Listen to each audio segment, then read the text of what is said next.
Hello friends, welcome back. ഇന്ന് ഒരു simple recipe ആയിട്ടാണ് ഞാൻ വന്നിരിക്കുന്നത്. കായ്പോളയുടെ റെസിപ്പിയാണ്. അപ്പോൾ നമുക്ക് വീഡിയോയിലേക്ക് പോവാം. അതിന് വേണ്ടിയിട്ട് നമുക്ക് 1 ടീസ്പൂൺ നെയ്യ് എടുക്കുക. നെയ്യ് പാത്രത്തിലേക്ക് ഇട്ടതിന് ശേഷം ഞാൻ ഇവിടെ 2 നേന്ത്രപ്പഴം എടുത്തേക്കുന്നത്. എൻ്റെ നേന്ത്രപ്പഴം അധികം പഴുത്തിട്ടില്ല കേട്ടോ, അപ്പോൾ മധുരം കുറവാണ്. നമുക്കൊന്ന് വാട്ടിയെടുക്കാം. അപ്പോൾ വാട്ടിയെടുത്തതിന് ശേഷം ഞാനിതിലേക്ക് ഒരു 3 ടീസ്പൂൺ പഞ്ചസാര ആഡ് ചെയ്ത് കൊടുക്കുന്നുണ്ട്. ഞാൻ പറഞ്ഞില്ലേ മധുരം കുറവാണ്, അപ്പോൾ മധുരത്തിനനുസരിച്ച് നിങ്ങൾ പഞ്ചസാര ആഡ് ചെയ്ത് കൊടുക്കുക കേട്ടോ. നല്ല മധുരമുള്ള പഴമാണെങ്കിൽ പഞ്ചസാര ആഡ് ചെയ്യണ്ട. ഇനി നമുക്ക് അതേ പാത്രത്തിലേക്ക് കായ കോരി മാറ്റിയതിന് ശേഷം, നേന്ത്രപ്പഴം കോരി മാറ്റിയ ശേഷം അതേ പാത്രത്തിലേക്ക് ഒരല്പം നെയ്യും കൂടി ഒഴിച്ചിട്ട് നമുക്ക് കാഷ്യൂനട്ടും മുന്തിരിയും കൂടി ഒന്ന് വറുത്തെടുക്കാം. പ്രത്യേകം ശ്രദ്ധിക്കുക, ഓവറായിട്ട് കരിഞ്ഞു പോവാണ്ട് ശ്രദ്ധിക്കുക. ഗോൾഡൻ ബ്രൗൺ ആകുമ്പോഴേക്കിനും എടുത്ത് മാറ്റാം. ഇനി നമുക്ക് മിക്സ് റെഡിയാക്കാം.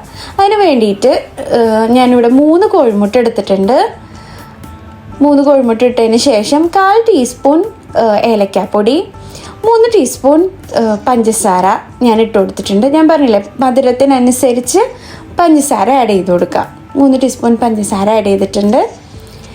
പിന്നെ ഞാൻ ഇതിലേക്ക് 1 ടേബിൾ സ്പൂൺ മൈദയും കൂടി ആഡ് ചെയ്ത് കൊടുത്തിട്ടുണ്ട്. ഇനി ഈ മിക്സ് നന്നായിട്ടൊന്ന് ബ്ലെൻഡ് ചെയ്തെടുക്കാം.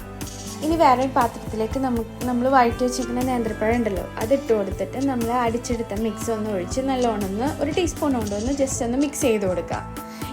ഇനി കുക്ക് ചെയ്തെടുക്കുക. അതിന് വേണ്ടിയിട്ട് നമ്മൾ കുക്ക് ചെയ്യുന്ന പാത്രത്തിൻ്റെ അടിയിലായിട്ട് ഒരു അടികട്ടിയുള്ള പാത്രം വെക്കുക, അല്ലെങ്കിൽ ഒരു അലുമിനിയം മൂടി ആയാലും മതി കേട്ടോ. അത് വെച്ചിട്ട് നമുക്ക് ഈ മിക്സ് പാത്രത്തിലേക്ക് ഒഴിച്ചു കൊടുക്കുക. ഒഴിച്ചു കൊടുത്ത ശേഷം ജസ്റ്റ് ഈവനായിട്ടൊന്ന് നമ്മൊന്ന് സ്പ്രെഡ് ചെയ്ത് കൊടുക്കുക.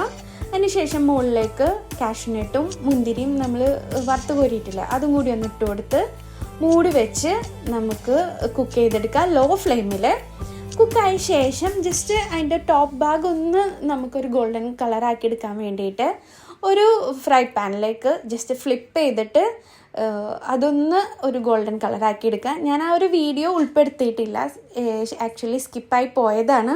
അപ്പോൾ എല്ലാവരും ട്രൈ ചെയ്ത് നോക്കുക. നല്ലൊരു റെസിപ്പിയാണ്, നല്ലൊരു സ്വീറ്റ് റെസിപ്പിയാണ്. Keep watching. Thank you.